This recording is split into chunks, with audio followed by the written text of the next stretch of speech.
नमस्कार मेरे मित्रों, आपका स्वागत है धाकड़ लेक्चर्स चैनल पर। आज हम एक क्वेश्चन पूछना चाहते हैं, गंगा नदी कहाँ से निकलती है। आपके मन में आंसर आया होगा, गंगा नदी गंगोत्री से निकलती है, पर आप गलत कह रहे हैं। हाँ ठीक, आपने सही सुना, ये आपका गलत आंसर है। तो सर जी फिर क्या है? गंगा नदी निकलती नहीं है, गंगा नदी बनती है। आज हम इसी लेक्चर पे इसी प्रश्न पे बात करेंगे, गंगा नदी सर निकलती नहीं है तो बनती कैसे है।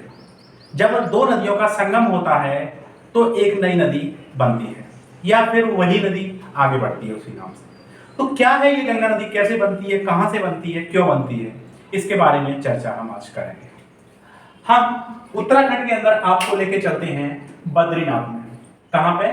बद्रीनाथ, जो आपने सुना होगा काफी। कहां पे? बद्रीनाथ।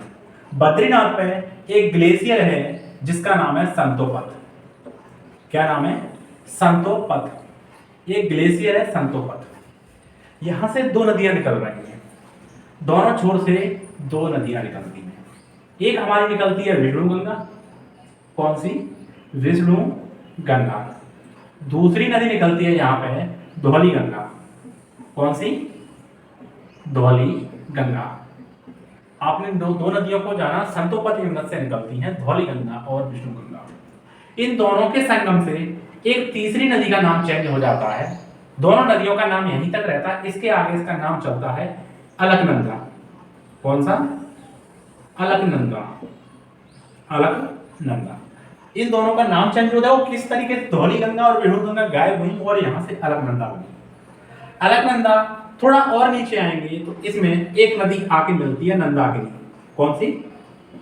नंदाकिनी नदी आके मिल जाती है। थोड़ा और नीचे आएंगे हम यहाँ पे, तो यहाँ पे इधर से राइट हैंड साइड पे एक और नदी मिल जाती है, वो है पिंडार नदी। पिंडार नदी। थोड़ा और नीचे आएंगे यहाँ पर, तो यहाँ पे बद्रीनाथ आपने सुना, आप नाम जानते हैं अच्छे से। एक भोले बाबा का फेमस स्थान है, जैसे हम कहते हैं आजकल ट्रेंड में भी है। कौन सा? केदारनाथ। कौन? केदारनाथ, जो काफी ट्रेंड में चल रहा है। यहां से एक नदी निकल के आती है जो अलकनंदा में मिलती है, उसका नाम है मंदाकिनी। क्या है? मंदाकिनी नदी। कौन सी नदी आई? मंदाकिनी, जो किस में मिली? अलकनंदा में। थोड़ा और आगे बढ़े, देखो आपको अच्छे से याद करना है। एक बद्रीनाथ, बद्रीनाथ का संतोपत हिम है, उसमें धौली गंगा और विष्णु गंगा दो नदियां मिली।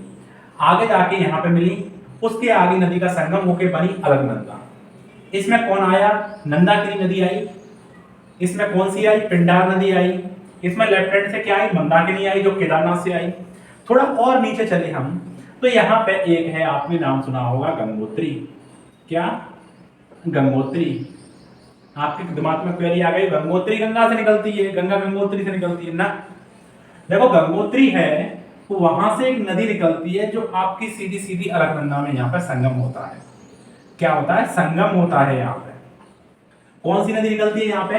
भागीरथी, जो आपने नाम सुना होगा, भागीरथी नदी निकलती है। जो प्राचीन काल की कथाएं हैं कि भागीरथ जी ने गंगा को जमीन पर लाए। भागीरथी नदी निकलती है गंगोत्री से। भागीरथी में एक और नदी आके मिल जाती है, भिलंगना। कौन सी? भिलंगना नदी आके इसमें मिल जाती है भागीरथी में। ओके, गंगोत्री से भागीरथी नदी निकलती है और भिलंगना नदी से मिल जाती है, और नीचे आके कहां पे? देवप्रयाग में। देवप्रयाग। जब भागीरथी और अलकनंदा नदी का संगम होता है, उसे हम कहते हैं देवप्रयाग। क्या? देवप्रयाग। तो यहां से अलकनंदा आई, यहां से भागीरथी आई। कौन सी आई? भागीरथी आई। दोनों के संगम से जो बनी नदी वो कहलाई आपकी गंगा नदी। कौन सी नदी? गंगा नदी, गंगा मैया। अब आपने देखा यहां पे आप कह रहे हो कहां? गंगोत्री। पहला क्वेश्चन आपका गलत हुआ। गंगोत्री से क्या निकलती है? भागीरथी नदी, न कि गंगा नदी। गंगा नदी कहां से बनती है? देवप्रयाग से बनती, निकलती कहीं से नहीं। यहां से निकल रही है? नहीं निकल रही। यहां से विष्णु गंगा और धौली गंगा निकल रही है। यहां से नंदाकिनी निकल रही है, पिंडार निकल रही है, यहां से मंदाकिनी निकल रही है। अब आपके मन में फिर एक क्वेश्चन, सर यहाँ पे धौली गंगा और विष्णु गंगा के मिलने से अलकनंदा बनी, पर अलकनंदा और नंदाकिनी के मिलने से क्या कोई नदी नहीं बनी?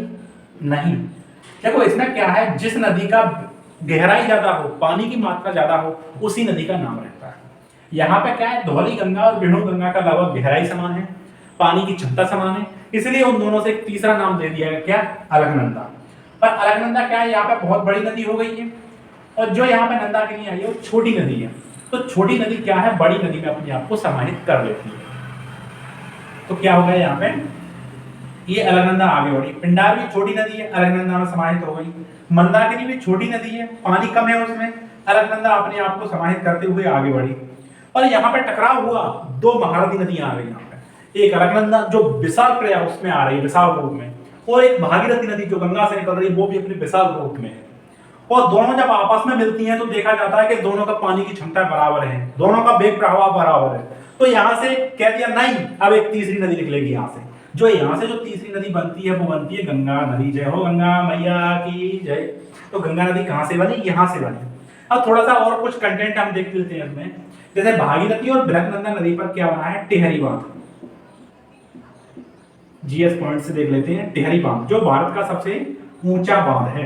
क्या है? भारत का सबसे ऊंचा बांध है। ये आपका क्वेश्चन आप समझ पाए कि गंगोत्री है जो गंगा से नहीं निकलती, गंगा से गंगोत्री, गंगोत्री से गंगा नहीं निकलती, कहाँ निकलती है? भागीरथी। यहाँ पे है यमुनोत्री, इसको भी देख लेते हैं। यमुनोत्री की बंदर पूंछ ढाल से, किससे? बंदर पूंछ ढाल हिम है, वहां से निकलती है कौन सी नदी हमारी? यमुना नदी। यमुना नदी, क्योंकि जो सारी नदियां हैं भागीरथी और अलकनंदा, इन्होंने एक दूसरे में मिल जाती है, तो यमुना में ऐसी नदियां कुछ है नहीं जो मिले हैं इसमें आके। ये आके आके जाके इलाहाबाद और प्रयागराज में जाके गंगा मिल जाती है, क्योंकि यमुना नदी छोटी है इसलिए गंगा आगे बढ़ती है तो गंगा हो जाती है। गंगा का भी नाम आगे बांग्लादेश में जाके चेंज हो जाता है, हुगली और पद्मा बन जाती है। तो आपने इस तरीके से देखा किस तरीके से नदियां निकलती हैं। अब इसी पार्ट में हम देखते हैं पंचप्रयाग। पंचप्रयाग क्या है? जैसे एक हुआ देवप्रयाग, ऊपर से देख लेते हैं, जब धौली गंगा और विष्णु गंगा मिलती हैं तो यहाँ पे एक बनता है विष्णु प्रयाग। क्या बनता है? विष्णु प्रयाग बनता है। ओके, पहला नंबर पंचप्रयाग में। दूसरा, जब नंदागिरी मिली तो यहाँ बन गया नंद प्रयाग। क्या बना? नंद प्रयाग। नंद प्रयाग यहाँ पे बन गया। विष्णु गंगा से विष्णु प्रयाग, नंदागिरी के पास नंद प्रयाग, नंद प्रयाग। तीसरा यहाँ पे पिंडार नदी जैसे ही मिलती है यहाँ पे बनता है कर्ण प्रयाग। क्या? कर्ण प्रयाग। मंदाकिनी जहां पे मिलती है अलकनंदा में, मंदाकिनी कहां से आ रही है? बाबा केदारनाथ के यहाँ से रौद्र रूप लेते हुए, कहां से? रुद्राक्ष पहनते हैं भोले बाबा, तो यहाँ पे क्या बनाया इन्होंने? रुद्रप्रयाग। और सबसे नीचे देवप्रयाग। गंगा किसकी है? देवों की मैया, देवों की गंगा, तो इसको बोलते हैं देवप्रयाग, जहां से गंगा नदी बनती है। आपको याद रखने की बेहतरीन ट्रिक है, सबसे नीचे भागीरथी और अलकनंदा मिलती है देवप्रयाग। ये क्वेश्चन बार बार पूछा जाता है, हर एग्जाम में पूछा जाता है। ऊपर रुद्रप्रयाग कैसे याद करोगे आप? कहां से आ रही है? केदारनाथ बाबा के यहाँ से मंदाकिनी आ रही है, तो वहां से रुद्रप्रयाग। ऊपर के दो भी आप याद कर लोगे, विष्णु गंगा और धौली गंगा बनके बने विष्णु प्रयाग। मंदाकिनी मिली तो नंद प्रयाग, उसके नीचे कर्ण प्रयाग, रुद्रप्रयाग और देवप्रयाग। ये हुए पंच प्रयाग। अब आपके मन में कोई आपसे पूछता है कि गंगा कहां से निकलती है, तो आप कहिएगा गंगा नदी निकलती नहीं है, गंगा नदी बनती है। और कहां से बनती है? देवप्रयाग से बनती है। आप अच्छे से आंसर दे पाओगे। आपको पढ़ के रखना नहीं है, आपको समझना और आपको जीवन भर के लिए। जय हिंद, जय भारत। मेरे वीडियो चैनल को लाइक से सब्सक्राइब करें।